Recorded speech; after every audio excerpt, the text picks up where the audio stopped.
Sa last day ko na ngayon dito guys, and nagpakain kami ng aso, nagpatuka ng manok. Ayan. Bigay ko lang ng pagkain kay Jiro. Yun naman si Robby. Inagawa na naman ng pagkain ng pusa. Meron naman ako nilagay doon sa tubig. Si Robby. Ito naman si Jonah. Jonah, yan, kumakain si Jonah. Nilagay ko ng tubig doon. Tapos, ito si Sam. Oh! Tapos ng tubig. Tapos aray si Sam. Yan si Sam. Nakakain na. Tapos ito si Jackie. Yan, kumakain si Jackie. Tubig naman si Jadan. Sabi naman siya. Ito mga pusa. Kumain na rin. Kasi hinagawa ni Robby ng pagkain. Kaya hindi na ituloy. Kaya si Robby.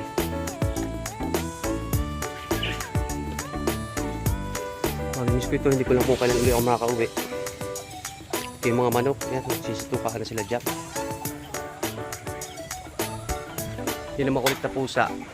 Yan ang pinakamaukit. Lagi niyang inaaway ang pusa at lagi niyang inaaway ang mga aso.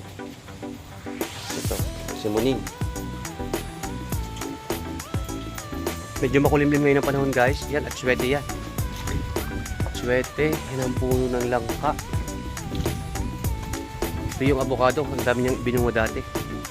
Yan, bayabas. Tapos dito, ditong magic fruit. Ay, magic fruit. Dragon fruit pala to. Ito. Hindi po ulit siya nabunga, nakabunga na siya. Tapos yun ang lansones. Ayan, ang lansones. Yan ako kumuha ng lansones. Yan. May bayabas din doon. Yan at sagingan. Sagingan din yan. Tapos dito kumukuha ng talbos ng kamoting bagin. Yan mga kamote. Yan marami yan. Talbos ng kamote dyan kumukuha. May gabi din kami dyan. Tapos ito yung luya. Yung luyahan na bago mamatay si tatay hindi natapos. So tinapos ko na siya. Oo. Siya mga nyog. Inipon ni tatay. So ito. Pagkakapunta namin dito sa dam palagi nagpapausok para hindi masyado nakakalungkot. Kasi every time na pupunta kami dito, palagi namin naalala si tatay. Yan pa yung mga pinagkayasan ko. Tinalupang kong yun, nandiyan pa rin. Yan, dami ng manok. Si kuya ngayon, pupunta ngayon sa kay TY at sa sopahan niya. Kainumin niya. Yun yung mga tubig.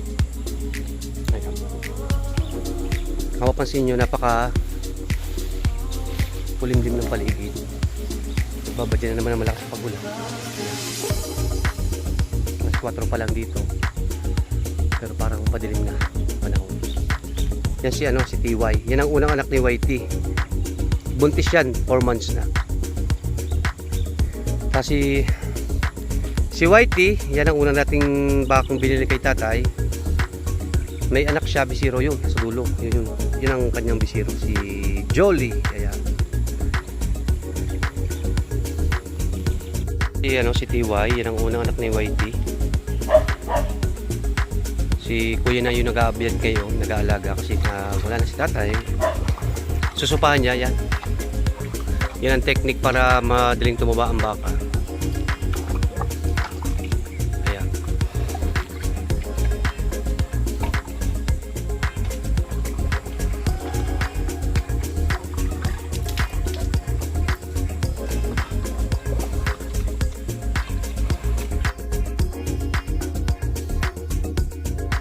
So yan, nakumpaya na si TY. Marami siyang pagkain dyan. Nasopahan na rin. At ito naman si YT. Ayan, nakumpaya na rin siya. May kumpay na rin siya dyan. Ayan.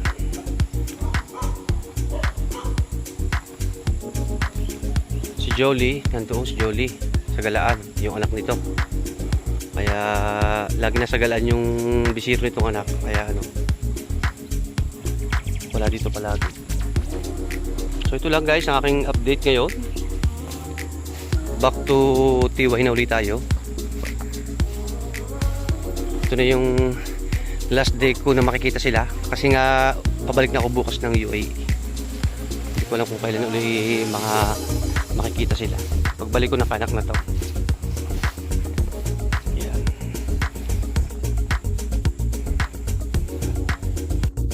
So yan, naglalakad kami dito guys. Yan, may guya dito, yan kalabaw. Hinahanap namin yung bisiro at lagi nasa galaan si Jolly. Jolly ang pangalan nung huling anak ni Whitey. Ayan. Nasa pangangalaga na ni Kuya. Kapatid ko panganay. Kuya, say hi muna. Yung. Punta muna kami din sa may 7 hektarya. Sa lupon ng mga baka din eh. Nasa galaan na naman yun. Ito po nga puro baka guys ang nakatali. Yung. Nakakita ko na.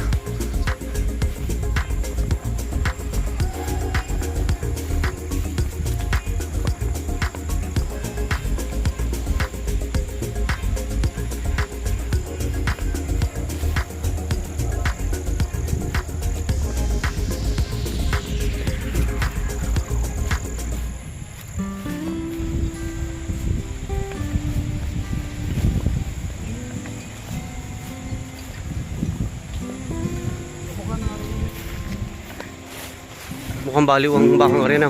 Ayaw. Nagwawala ayaw. Oh, yung baliw nga at nanunuwag ng ng punso.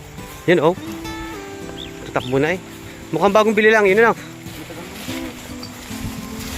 Parang tao din ang baka pag nasa barkada, yung stage na nagliliwalo siya sa kanyang kabarkada.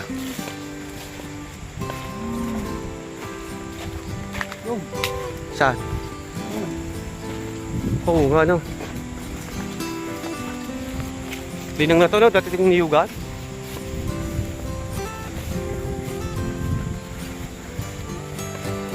Buti hindi nakatuloy ang ulan.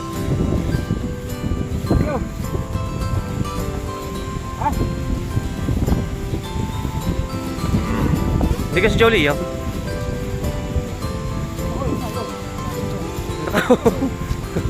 Nasa galaan na naman. Ayan, si Kuya Neo.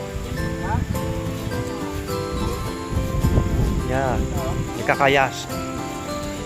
Kakatapos ko lang 2 walis kahapon. Kuya Neo, say hi! Say hi sa my vlog. Nagkakayas day. Oo, ako yung natapos ko na yung iniwan ng tatay doon. Naka 2 walis day. Oo nga, tama tuyaw. Ay, masakit naman yung pagkatuyo yung tuyaw. Nakasalugsaw. Mamaya ng madaling araw. Huling pasyal na. Yan guys. Nasa loob ng kanyang mga kabarkada si Jolly. Susunduin namin kasi hindi pa natin diyan maghapon.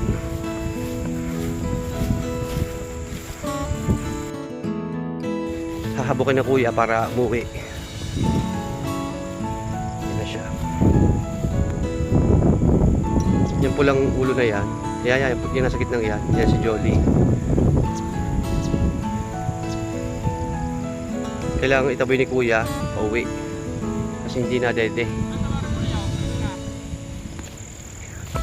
Ayun na, tinataboy na siya.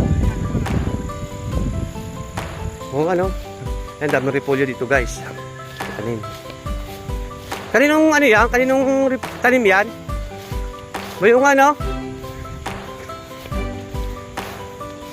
ganyan pala ang repolyo. Bayo, kanino yung taniman?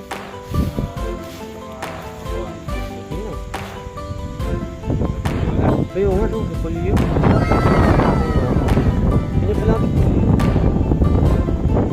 Guys, repolyo. Masari-silihan.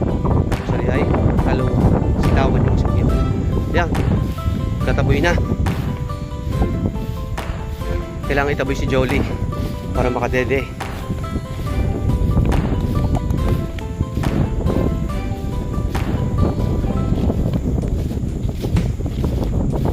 Ganyan palagi, pumagat.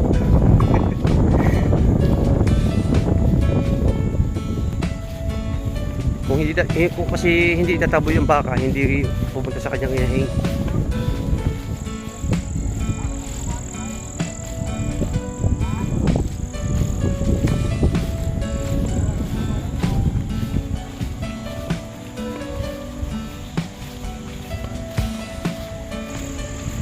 Yun, patikar na. Patikar na mga bisiro. Wow. Ayan. Pupunta rin sa kanyang inahin. Ayan. Ito yung bakang baliw eh. Yung, hinabok na naman. Pupunta rin sa kanyang inahin.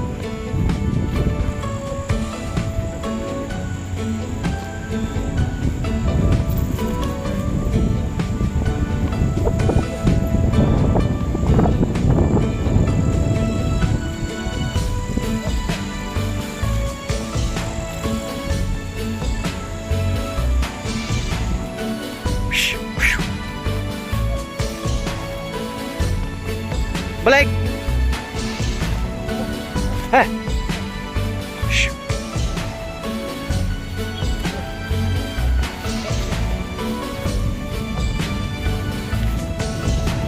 Shh! Shh! Shh! Shh! Ah! Ah! Shh!